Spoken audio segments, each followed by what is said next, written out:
Independent publishing is becoming more and more popular. What do you see for the future of traditional publishing? We are seeing such a switch to independent publishing in the book world, in the comic world, in the music world, in the entertainment world in general.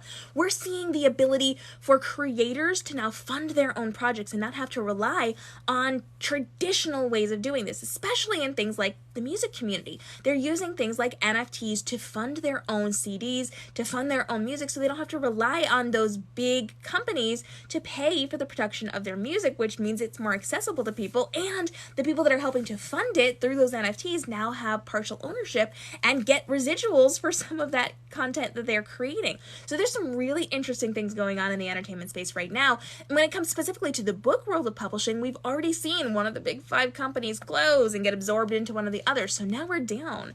We're seeing a massive rise of indie authors. We are seeing that book world surge. We are making bank inside of the indie space, and I am both traditionally and independently published, which means I have my foot in both doors. I have a horse in each race. I know what makes the most money because I am there. And so I am seeing a lot of people leave the traditional space to go to the indie space because there are so many benefits to it.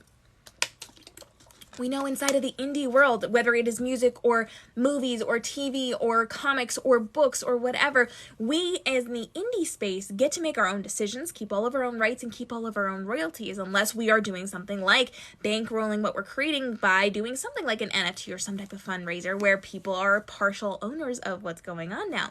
So we're seeing people be able to make their own content, create their own content, fund their own content, keep all of their own royalties, make all of their own decisions, and get the same respect as the traditional space. And we're watching the decline of all of the traditional space right now. Now, that doesn't mean they're going away. It doesn't mean it's going to be a fast decline.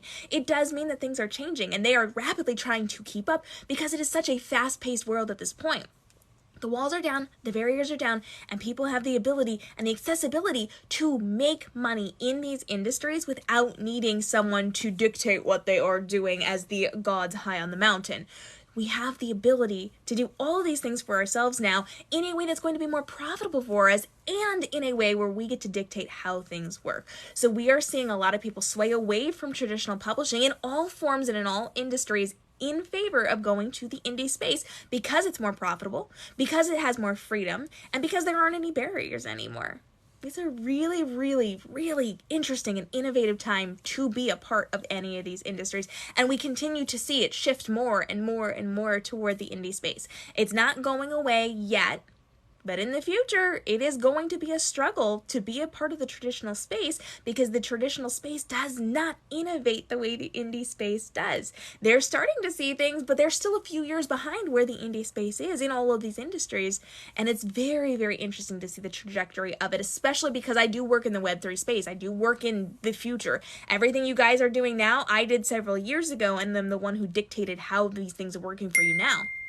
So I'm very much seeing what's going to happen 5-10 years from now, and you are going to start to see over the next 3 or 4 years inside all of these industries. It's very interesting.